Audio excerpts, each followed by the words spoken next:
Hello students, हम लोग chemistry का चैप्टर सेकंड पढ़ रहे हैं, चैप्टर 2, जिसका नाम है एसिड बेस एंड साल्ट। तो इस चैप्टर में हम लोग प्रीवियस वीडियो में ये पढ़े थे कि एसिड और बेस के कुछ हम लोग बेसिक प्रॉपर्टीज़ पढ़े थे।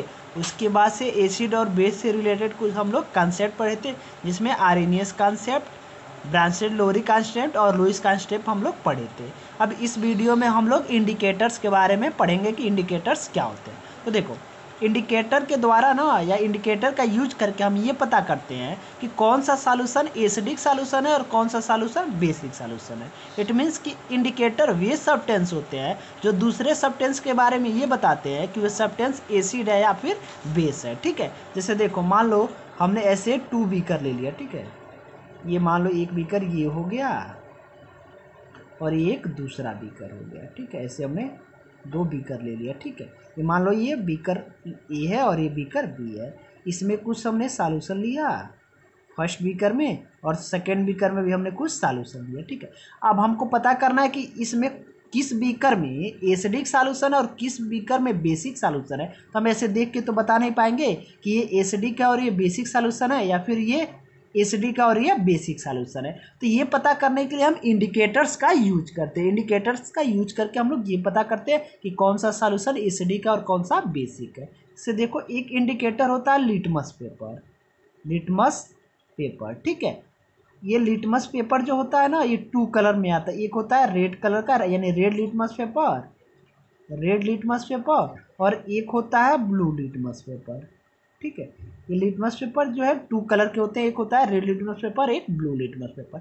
अब मान लो हमको पता करना है कि कौन सा इसमें एसिडिक सॉल्यूशन है, कौन सा बेसिक सॉल्यूशन है। तो हमने एक लिटमस पेपर लिया, रेड लिटमस पेपर। ठीक है, इस रेड लिटमस पेपर को मान लो हमने बीकर ए में डाला, तो ये रेड लिटमस पेपर के कलर में कोई चेंज नहीं हुआ, ये रेड का रेड ही रहा। और अगर हमने बीकर बी में डाला और यह रेड लिटमस पेपर ये चेंज हो गया ब्लू लिटमस पेपर में। ठीक है, तो देखो, अगर हम ए में डालें और इसमें रेड में कोई चेंज नहीं हुआ, रेड का रेड ही रहा, तो हम बोलेंगे यह एसिडिक सॉल्यूशन है। कौन सा सॉल्यूशन है?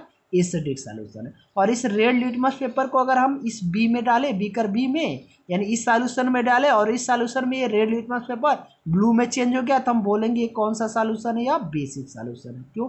क्योंकि देखो, रेड लिटमस पेपर को अगर एसिड में डालते हैं ना तो उसके कलर में कोई चेंज नहीं होता और रेड का रेड ही रहता है। लेकिन अगर रेड लिटमस पेपर को हम बेस में डालते हैं ना तो उसका कलर चेंज होकर ब्लू हो जाता है। ठीक है, तो अगर हम इस सॉल्यूशन में डालें और इस सॉल्यूशन में रेड के लिटमस पेपर में कोई चेंज नहीं हुआ कलर में, तो हम बोलेंगे ये एसिड है, क्योंकि एसिड में कोई चेंज नहीं होता है। और अगर इस बीकर में डालें इस सॉल्यूशन में, इसका कलर रेड से ब्लू हो जाएगा, तो हम बोलेंगे ये बेसिक सॉल्यूशन है। क्यों? क्योंकि बेस में जो है ना रेड लिटमस पेपर ब्लू में चेंज हो जाता है। ठीक, क्लियर है? या फिर मान लो हमने ब्लू लिटमस पेपर लिया, इस ब्लू लिटमस पेपर को इसमें डाला, इसमें ब्लू का ब्लू ही रहा, कोई चेंज नहीं हुआ। और इस सॉल्यूशन में अगर हम ब्लू को डालें और वो चेंज होके वो रेड कलर का हो गया, ठीक है, तो हम बोलेंगे ये कौन सा सॉल्यूशन है? बेसिक और कौन सा? एसिडिक।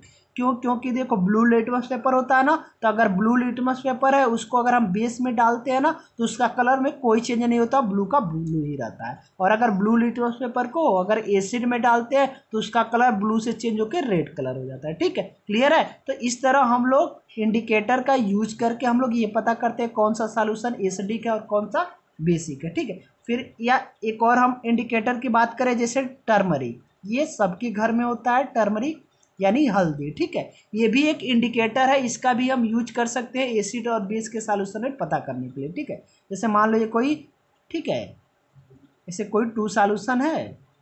ठीक है, ये हमारे पास टर्मिक है, टर्मिक का कलर कैसा होता है? येलो कलर का होता है। ठीक है, मान लो इस सॉल्यूशन में हमने टर्मरिक को डाला, इसके कलर में कोई चेंज नहीं हुआ, येलो का येलो ही रहा। ठीक है, और इसमें अगर हम टर्मरिक को डालें, इसका कलर चेंज होकर रेडिश ब्राउन हो गया, रेडिश ब्राउन यानी हल्का रेड कलर का हो गया। ठीक है, तो जिस सॉल्यूशन में टर्मरिक के कलर में कोई चेंज नहीं हुआ उस सॉल्यूशन को हम बोलेंगे कि यह एसिडिक सॉल्यूशन है। और जिस सॉल्यूशन में टर्मरिक का कलर येलो से रेडिश ब्राउन हो गया उस सॉल्यूशन को हम बोलेंगे बेसिक सॉल्यूशन है। क्यों? क्योंकि टर्मरिक जो होता है ना उसका कलर एसिड में कोई चेंज नहीं होता है, उसके कलर में नो चेंज होता है। लेकिन बेसिक में क्या होता है ना कि टर्मरिक का कलर रेडिश ब्राउन हो जाता है। तो हम टर्मरिक का यूज करते हैं ठीक है, एसिडिक और बेसिक सॉल्यूशन का पता करने के लिए। जैसे आप लोग घर में देखते होंगे कि अगर आप लोग के क्लोथेज के ऊपर अगर टर्मरिक का दाग लग जाता है और उस क्लोथेज को अगर आप डिटर्जेंट में अगर डालते हो तो जो टर्मरिक है ना वो पहले तो येलो कलर का होगा, लेकिन आप जब डिटर्जेंट में डाल के उसको 5 मिनट छोड़ोगे तो आप लोग ये देखोगे कि जो टर्मरिक का कलर होता है ना वो येलो से रेडिश ब्राउन होता है। ये आप लोग करके भी देख सकते हो घर में कि अगर कोई क्लोथ है उस पर अगर हल्दी गिरा हुआ है तो पहले तो कलर जो ठीक है जो दाग है उसका कलर पहले क्या होगा, येलो। लेकिन जब आप उसको डिटर्जेंट यानी सर्फ के सॉल्यूशन में आप भिगोगे ना तो आप देखोगे कुछ टाइम के बाद जो येलो कलर होगा ना वो हल्का रेडिश ब्राउन यानी हल्का रेड कलर का हो जाएगा। ठीक है, तो क्यों हो रहा है उसमें रेड कलर का, क्योंकि जो डिटर्जेंट होता है ना वो बेस होता है और हमको पता है कि अगर कोई बेस है उसमें टर्मरिक का कलर क्या हो जाता है, रेडिश ब्राउन। इसलिए डिटर्जेंट में जब हम टर्मरिक को डिजॉल्व करते हैं यानी जिस क्लोथेज पे टर्मरिक लगा होता है उसको डिजॉल्व करते हैं डिटर्जेंट में तो उसका कलर रेडिश ब्राउन हो जाता है, क्योंकि डिटर्जेंट जो होता है वो एक बेस होता है। ठीक है, तो इस तरह हम इंडिकेटर्स का यूज करके हम लोग ये पता करते हैं कि कौन सा एसिडिक सॉल्यूशन है कौन सा बेसिक सॉल्यूशन। अब हमारे पास बहुत से इंडिकेटर्स होते हैं जिसको अलग अलग टाइप में डिवाइड किया गया है। तो अब हम लोग पढ़ेंगे टाइप्स ऑफ इंडिकेटर। ठीक है, तो इंडिकेटर क्लियर है। इंडिकेटर क्या होता है, इंडिकेटर के द्वारा हम ये पता करते हैं कि कौन सा सब्सटेंस एसिडिक है और कौन सा बेसिक है, यानी कौन सा सॉल्यूशन एसिडिक है और कौन सा बेसिक है। अब हम लोग पढ़ेंगे यहाँ पे types of indicators. Types of indicators, इसमें हम लोग फर्स्ट टाइप पढ़ते हैं नेचुरल इंडिकेटर्स। नेचुरल इंडिकेटर्स, देखो नेचुरल इंडिकेटर्स क्या होते हैं कि वे इंडिकेटर जो नेचर से हमको मिलते हैं उन्हें हम बोलते हैं नेचुरल इंडिकेटर्स। ठीक है, जैसे अभी देखो अभी हम लोग पढ़े हैं ना एक लिटमस पेपर या लिटमस पेपर जो होता है ना वो हमको नेचर से मिलता है। एक लाइकेन नामक पौधा होता है, उस पौधे से हमको लिटमस पेपर मिलता है, यानी उस पौधे से हम लिटमस पेपर बनाते हैं। तो पौधा तो नेचर में मिलेगा ही, यानी जो लिटमस पेपर है ना वो हमको नेचर से मिलता है, इसलिए इसे हम नेचुरल इंडिकेटर बोलते हैं। ठीक है, और ये लिटमस पेपर दो कलर के होते हैं, एक होता है रेड लिटमस पेपर और एक होता है ब्लू। ठीक है, तो अगर मान लो एक एसिड है और एक बेस है। ठीक है, मान लो ये एक एसिड है और एक क्या है, बेस है। तो अगर रेड लिटमस पेपर है उसको एसिड में डालोगे तो उसके कलर में कोई चेंज नहीं होगा, लेकिन अगर बेस में डालोगे तो रेड लिटमस पेपर वो ब्लू में चेंज हो जाएगा। ठीक है, और अगर ब्लू लिटमस पेपर है उसको एसिड में डालते हैं तो ब्लू जो है एसिड में कैसा चेंज हो जाता है, रेड कलर का, लेकिन इसका बेस में कोई चेंज नहीं होता, इसके कलर में कोई चेंज नहीं होता। ठीक, तो आप लोग ये लर्न रखोगे, एग्जाम में पूछता है कि रेड लिटमस पेपर का एसिड में कलर कैसा होता है, तो रेड लिटमस पेपर का एसिड में कलर रेड ही रहता है, यानी इसके कलर में कोई चेंज नहीं होता है। और रेड अगर लिटमस पेपर है उसका बेस में कलर कैसा हो जाता है, ब्लू। या फिर हमसे पूछेगा कि अगर ब्लू लिटमस पेपर है उसको एसिड में डिजॉल्व करोगे तो उसके कलर में क्या चेंज होगा, तो ब्लू एसिड में किस में चेंज हो जाएगा, रेड में, और बेस में उसके कलर में कोई चेंज नहीं होगा, यानी ब्लू का बेस में ब्लू ही रहेगा। ठीक है, क्लियर है। फिर अगर हम बात करें नेचुरल इंडिकेटर की तो हम बात करेंगे टर्मरिक की। इसकी हम बात करेंगे टर्मरिक की। ठीक है, तो टर्मरिक अभी हम लोग देखे हैं कि टर्मरिक एसिड में जो है ना इसके कलर में कोई चेंज नहीं होता है, येलो का येलो ही रहता है। लेकिन अगर कोई बेस है तो बेस में टर्मरिक का जो कलर है वो क्या हो जाता है, वो रेडिश ब्राउन हो जाता है। ठीक है, रेडिश ब्राउन कलर का हो जाता है। ठीक है, क्लियर है। तो याद रखना है आपको कि टर्मरिक का एसिड में क्या होता है, उसके कलर में कोई चेंज नहीं होता और बेस में उसका कलर क्या हो जाता है, येलो से रेडिश ब्राउन हो जाता है। ठीक है, क्लियर है।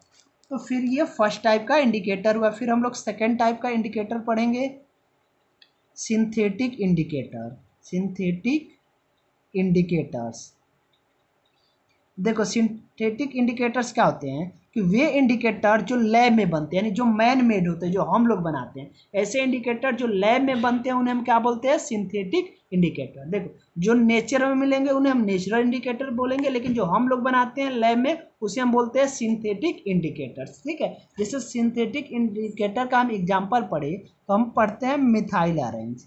मिथाइल ऑरेंज जो होता है ना उसको हम लोग लैब में बनाते हैं। मिथाइल ऑरेंज ये लैब में बनता है, ये मैन मेड होता है, इसलिए हम इसे सिंथेटिक बोलते हैं। अब देखो मिथाइल ऑरेंज का यूज करके भी ना हम एसिड और बेस का पता कर सकते हैं कि कौन सा सॉल्यूशन एसिडिक और कौन सा बेस है। कैसे कि अगर मिथाइल ऑरेंज है उसको अगर एसिडिक सॉल्यूशन में डालोगे तो मिथाइल ऑरेंज का कलर क्या हो जाएगा, रेड।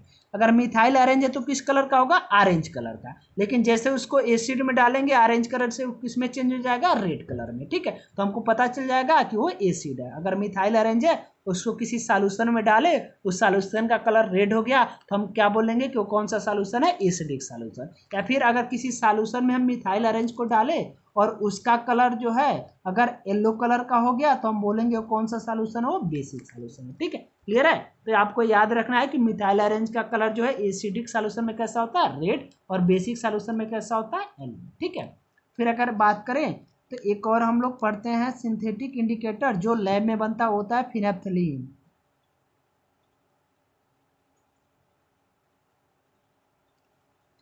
फिनेप्थलीन जो होता है ना वो भी सिंथेटिक इंडिकेटर होता है, इसे भी हम लैब में बनाते हैं। ठीक है, अब फिनेप्थलीन इंडिकेटर होता है, इसके द्वारा भी हम एसिड और बेस का पता कर सकते हैं। ठीक है, देखो फिनेप्थलीन जो होता है ना वो कलरलेस होता है, इसका कोई कलर नहीं होता है। ठीक है, ये एक सॉल्यूशन होता है जो कि कलरलेस होता है। तो अगर कोई सॉल्यूशन मान लो एसिडिक सॉल्यूशन है, उसमें अगर हम फिनेप्थलीन को डाल रहे हैं ना तो वो कलरलेस होगा। ठीक है, वो जैसा है वैसा ही रहेगा।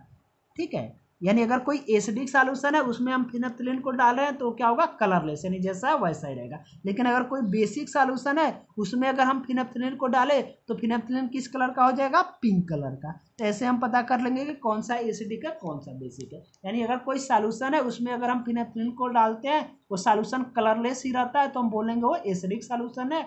और किसी सॉल्यूशन में अगर हम फिनेप्थलीन को डालते हैं उसका कलर अगर पिंक कलर का हो जाएगा तो हम बोलेंगे कौन सा सॉल्यूशन है, बेसिक सॉल्यूशन। ये जो दोनों है ना इनको हम बोलते हैं सिंथेटिक इंडिकेटर, यानी ये लैब में ये मैन मेड होते हैं। ठीक है, फिर हम लोग नेक्स्ट टाइप पढ़ेंगे। ठीक है, नेक्स्ट टाइप हम पढ़ेंगे वो हम लोग पढ़ेंगे ओल्फैक्ट्री। Olfactory olfactory indicators. अब देखो ओल्फैक्ट्री इंडिकेटर्स क्या होते हैं कि ऐसे इंडिकेटर, ठीक है, जिसके स्मेल में चेंज होता है। ठीक है, जैसे अभी तक हम देख रहे हैं कि जितना इंडिकेटर है इनके कलर में चेंज हो रहा है। ठीक है, कोई रेड से ब्लू हो जा रहा है, कोई ब्लू से रेड हो जा रहा है, फिर कोई येलो हो जा रहा है, कोई पिंक हो जा रहा है। यानी ये अब तक हम जो इंडिकेटर पढ़े थे ना उनके कलर में चेंज हो रहा है। तो कलर में चेंज होकर हमको पता लग रहा है कि कौन सा एसिडिक है और कौन सा बेसिक है। लेकिन जो अल्फैक्ट्री इंडिकेटर होते हैं ना उनके स्मेल में चेंज होता है, कलर में चेंज नहीं होता है। ऐसे इंडिकेटर जिनके स्मेल में चेंज होता है, यानी स्मेल के चेंज द्वारा हम पता लगाते हैं कि कौन सा एसिडिक सॉल्यूशन है कौन सा बेसिक सॉल्यूशन है, उन इंडिकेटर को हम बोलते हैं ओल्फैक्ट्री इंडिकेटर। जैसे एग्जाम्पल की बात करें तो ओनियन जो होता है ना एक इंडिकेटर होता है, इसके द्वारा भी हम पता लगाते हैं कि कौन सा एसिड है कौन सा बेस है। जैसे अगर कोई एसिडिक सॉल्यूशन है उसमें अगर ओनियन को डालेंगे तो उसमें कोई स्मेल नहीं आएगा। लेकिन अगर कोई बेसिक सॉल्यूशन है अगर उसमें हम ओनियन को डालेंगे तो उसमें स्मेल आएगा। ठीक है, तो ओनियन जो है ओल्फैक्ट्री इंडिकेटर है। क्यों, क्योंकि इसके स्मेल में चेंज होता है, उसके द्वारा हम पता करते हैं कौन सा एसिडिक है और कौन सा बेसिक है। एक और बात करें तो जैसे वनीला यानी वनीला एक्सट्रैक्ट। ठीक है, ये वनीला होता है ना, इसके द्वारा भी हम पता करते हैं कि कौन सा एसिडिक है और कौन सा बेसिक है, इसका भी ना, ठीक है, स्मेल चेंज होता है। ठीक है, तो ओल्फैक्ट्री इंडिकेटर मतलब ऐसे इंडिकेटर जिनके स्मेल में चेंज होता है, यानी जिनके स्मेल के चेंज द्वारा हम पता करते हैं कि कौन सा एसिडिक है और कौन सा बेसिक है। ठीक है, फिर हम लोग नेक्स्ट टाइप पढ़ेंगे यूनिवर्सल इंडिकेटर। Universal indicator.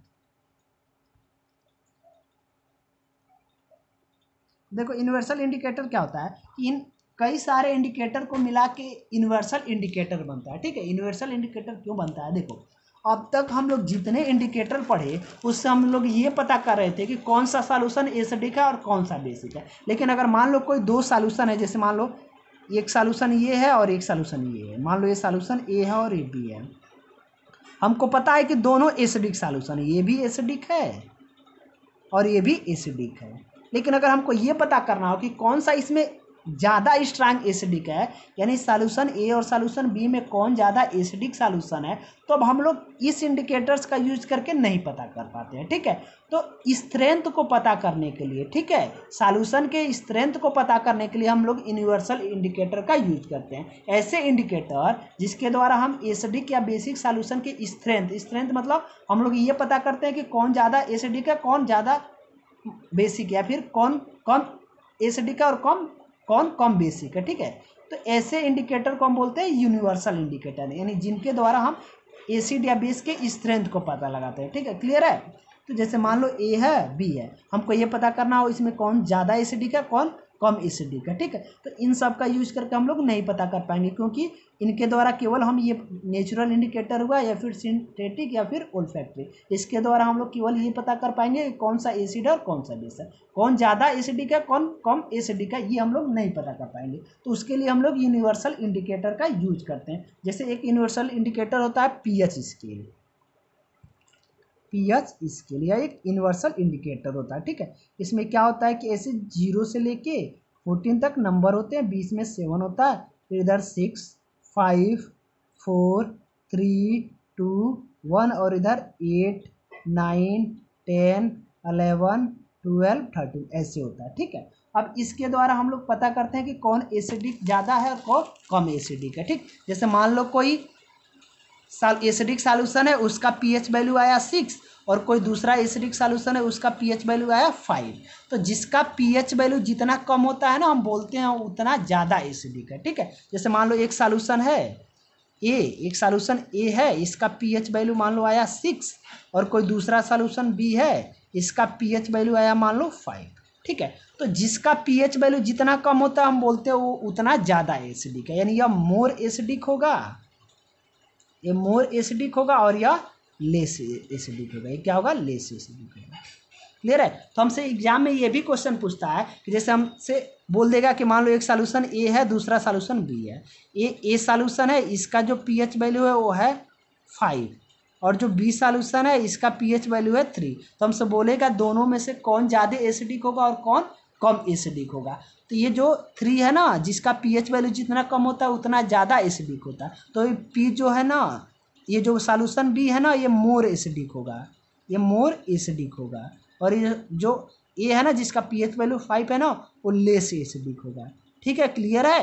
तो जिसका पीएच वैल्यू जितना कम होता है उतना ज़्यादा एसिडिक होता है, यानी अगर ऐसे देखो, ऐसे हम इधर आते हैं ना तो एसिडिक जो कैरेक्टर होता है, एसिडिक कैरेक्टर वो इंक्रीज होता जाता है। ठीक है, इंक्रीज होता है, यानी 7 से जितना इधर 6 आएंगे, जितना इधर आएंगे ना उतना ज़्यादा एसिडिक होंगे। जैसे 6 होगा उससे ज़्यादा एसिडिक 5 होगा, उससे ज़्यादा एसिडिक 4 वाला पीएच वैल्यू होगा, उससे ज़्यादा 3 वाला 2 ऐसे। ठीक है, क्लियर है। यानी जिसका पीएच वैल्यू जितना कम होगा उतना ज़्यादा एसिडिक होगा। ठीक है, और बेस में क्या होता है कि बेस में जिसका जितना ज़्यादा पीएच वैल्यू होता है उतना ज़्यादा बेसिक होता है। ठीक है, देखो बेस में क्या होता है कि मान लो एक सॉल्यूशन है हमारा ए, ठीक है, इसका पीएच वैल्यू मान लो आ गया 8, दूसरा सॉल्यूशन मान लो है बी, इसका हमने पीएच वैल्यू निकाला। ठीक है, ये आ गया मान लो, ठीक है, 11। ठीक है, तो देखो जिसका पीएच वैल्यू जितना ज़्यादा होता है उतना ज़्यादा बेसिक होता है। एसिडिक और बेसिक दोनों में डिफरेंस होता है, एसिडिक में उल्टा होता है, जिसका पीएच वैल्यू जितना कम होगा उतना ज़्यादा एसिडिक होगा, लेकिन बेस में क्या होता है कि जिसका जितना ज़्यादा होता है पीएच उतना ज़्यादा एसिडिक होता है। ठीक है, यानी अगर हम इधर जितना इधर जाएंगे ना उतना बेसिक कैरेक्टर जो है ना वो इंक्रीज होता जाएगा, यानी जितना इधर जाएंगे जितना ज़्यादा हो जाएगा ना उतना ज़्यादा वो बेसिक होगा। अगर किसी का 9 है किसी का 12 है तो 12 वाला ज़्यादा बेसिक होगा। ठीक है, क्लियर है। तो ये इंडिकेटर हुए कुछ टाइप। फर्स्ट हम लोग पढ़े नेचुरल इंडिकेटर, यानी ऐसे इंडिकेटर जो नेचर से मिलते हैं। फिर हम लोग पढ़े सिंथेटिक इंडिकेटर, यानी ऐसे इंडिकेटर जो लैब में बनते हैं, जो मैन मेड होते हैं। फिर हम पढ़े ओल्फैक्टिक इंडिकेटर, यानी ऐसे इंडिकेटर जिनके स्मेल में चेंज होकर हमको ये पता लगता है कौन सा एसिडिक है और कौन सा बेसिक, उन्हें ओल्फैक्टरी बोलते हैं। फिर हम लोग पढ़े यूनिवर्सल इंडिकेटर, यानी जब बात आई कि कौन सा ज़्यादा एसिडिक है कौन सा कम, यानी उसके सॉल्यूशन के स्ट्रेंथ की बात आई तो उसके लिए हम लोग पढ़े यूनिवर्सल इंडिकेटर। यूनिवर्सल इंडिकेटर से हम सॉल्यूशन के स्ट्रेंथ यानी कौन ज़्यादा एसिडिक है कौन कम एसिडिक है, या फिर कौन ज़्यादा बेसिक है और कौन कम बेसिक है, जब ऐसा पता करना हो तो यूनिवर्सल इंडिकेटर का यूज करते हैं, जैसे पीएच स्केल। ठीक है, तो हम लोग पढ़े कि जिसका पीएच वैल्यू जितना कम होगा वो उतना ज़्यादा एसिडिक होगा, और जिसका पीएच वैल्यू जितना ज़्यादा होगा उतना ज़्यादा बेसिक होगा। ठीक है, क्लियर है।